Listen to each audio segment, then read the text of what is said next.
The Israeli military has ordered more evacuations in southern Gaza earlier today.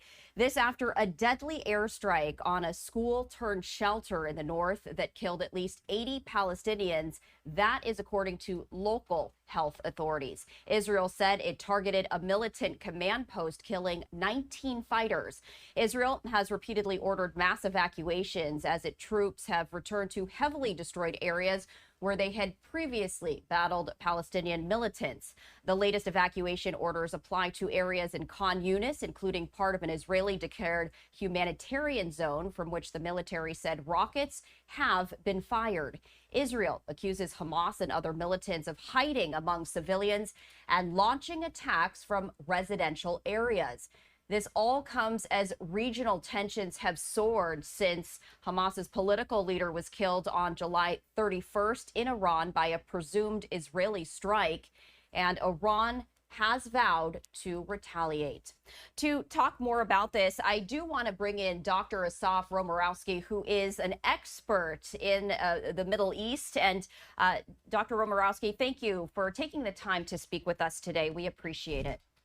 Thank you, as always, for having me.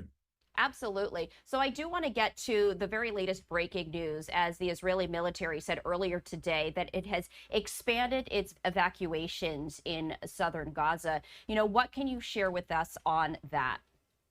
So let's frame it. I mean, the problem that the Israelis have been having since the beginning is that everywhere they cleanse, then there's a chance of rearmament, and the areas that they've gone into, they once again become occupied by Hamas individuals. And so we've seen that again with Khan Younis, which is the perfect example of that. What you have been seeing, of course, that since the IDF began, is that they have been slowly disentangling or attempting to disentangle the civilian population from the combatants. So you do have what they call humanitarian zones or safe zones. And those areas are neutral zones, supposedly. And what we've seen as a problem here, which has been part of the Hamas playbook, is that Hamas, by design, embeds itself in the civilian population. It uses hospitals, it uses schools. We've seen that time and time again, where they hide stockpiles of munition, they hide intelligence. And so with this exact example now, we've seen again a school that has the assumption of neutrality, but of course has been embedded by Hamas. And that's exactly what they do, with the intent that Israel would, of course, there'll be retaliation. And of course, this will create and aggrandize the assumption of civilian casualties. And this has been the ongoing tactic, even though Israeli intelligence proves otherwise, not to mention the fact that the data coming out, or so-called data coming out of Gaza, is based on the Health Ministry of Gaza, aka Hamas. So you got to put that into context as well, given the fact that they are a terrorist organization. And they do not differentiate between civilians and their militants right there. Again, context is so important. But let's talk about that, because as you mentioned, Israel has previously swept through areas and declared them, let's say, Hamas free, for the lack of a better word. And then we see them using their tunnel system. We see them re-infiltrating these sections that had originally been cleared. When we take a look at Israel's objective, at the end of the day, they say two things, right? They want to eliminate Hamas and they want to bring the hostages home. But when we take a look at something like this, the latest airstrike, and the fact that Hamas are using residents and civilians as human shields, realistically, can that objective be accomplished when we continue to see the resurgence in pockets of Gaza? Well, that's been the ongoing challenge. I mean, let's put it into military terms as well. Israel is combating what is considered to be the most sophisticated and complicated and convoluted, for that matter, urban warfare. When you're talking about urban warfare in a highly densely populated area, and Hamas has built for the past 20 years a sophisticated tunnel system, a metro system of tunnels, which is 100 miles longer than the tube in London. So these terror tunnels, which has been a tactic, is part of the challenge as well. By the way, and this is exactly the critical point to keep in mind here, that the demands that the Israelis have been making vis-a-vis the hostage exchanges have been based on trying to retain control of the movement of populations back to the northern part of Gaza and holding on to the Philadelphia route, exactly because of the ongoing attempts to rearm the areas they've already cleansed. And so that's part of the challenge and the kind of the whack-a-mole game that they've been playing, as far as trying to cleanse the area at the same time while releasing the hostages. Indeed, they have pressured Hamas to a point where they've squeezed Hamas to a point where Hamas is feeling it.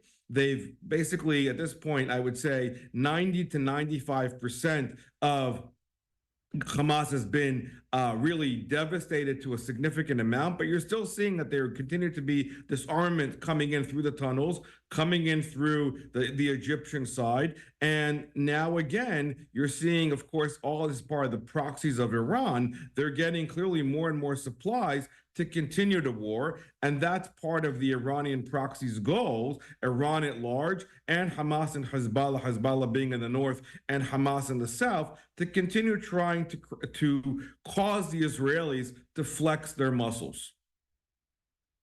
That being said, there have been ongoing talks in terms of ceasefire negotiations, and Israeli Prime Minister Benjamin Netanyahu says that he is open once again to at least discussing what that might look like. We have seen these negotiations fall apart time and time again because both sides cannot agree on those sticking points. Do you feel like there is a reality where such a negotiation, such a deal can be agreed to?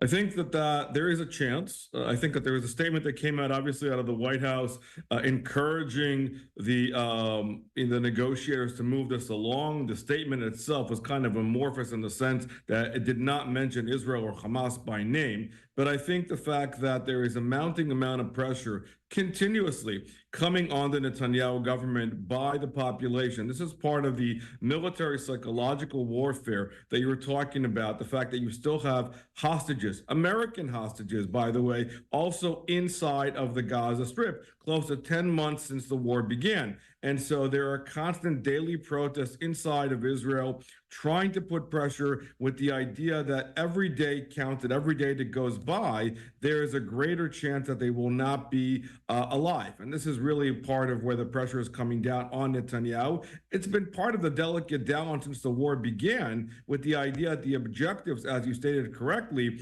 is to decimate and win the war against Hamas, annihilate the leadership, but on the other hand, try to bring the hostages back home safely to their families. We still have kids.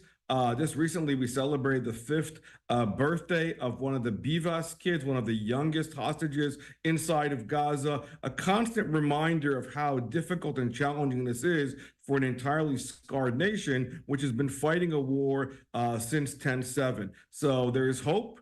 There is a goal to make this happen. One of the recent demands that came out of Hamas was actually the release of a PLO leader, Marwan Barghouti, who is a big ticket item. Potentially, if these high worth individuals are on the table, there is room to squeeze Sinwar and company as trying to move this along. But again, there are a lot of moving parts here, as you can see by the stalling of these conversations and by the constant demands that are being made on, which may necessarily be able to be achieved.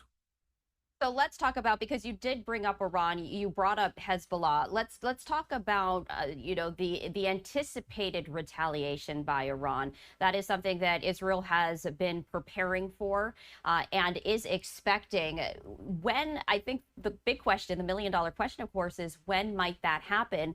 There was some thought that it might happen sooner rather than later, but now we're days out. What can you share with us in terms of that? Well, let's put it into context, of course. The element of surprise, of course, plays into their hands. So there's psychological warfare. The Israelis are planning for, are hoping for the best, but planning for the worst. We've seen exactly what took place back in April during the drone attack. Positively, you are seeing now more and more vocal statements coming out of the countries, the Arab countries that Israel has ties with, namely the Jordanians. The Saudis have made comment. We have sent recently, the United States, Air Force jets into the region itself. There is an attempt to try to put pressure on the Iranians not to retaliate as a result of the fact that if you do retaliate, there will be, you're going to ignite a domino effect of a coalition of forces. And that's, by the way, been part of the desire of the Israelis to create a larger coalition, knowing exactly that the Iranians represent the greatest destabilizing factor in the region itself. And Israel is fighting a war, I would say, on 7 fronts when you're talking about the Houthis, the area of Judea and Samaria, the West Bank, the area talking about Hezbollah and Hamas, and not to mention the rebels in Iraq. And so there's a great deal of movement along here that can potentially be all activated at one time. The idea here that the deterrence will be so severe and the consequences will be so severe that Iran will reconsider its actions. That being said, the Ayatollah is committed to making a move here, and they're playing this game. Probably they're going to be using their proxies, namely Hezbollah, which is a direct proxy of the Islamic Republic of Iran, and Hamas.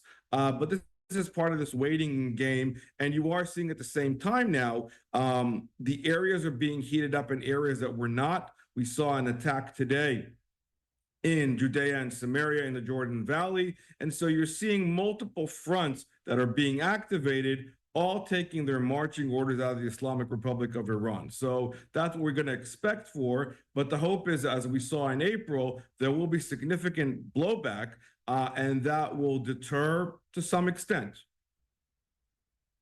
Is there anything else that you really can shed light on? Because I think we're all just waiting. The world is waiting for this anticipated retaliation from Iran, and we don't know exactly when that will happen. We don't know exactly what that will look like. What are the next steps, and what are you particularly interested in seeing as the days and weeks are to come?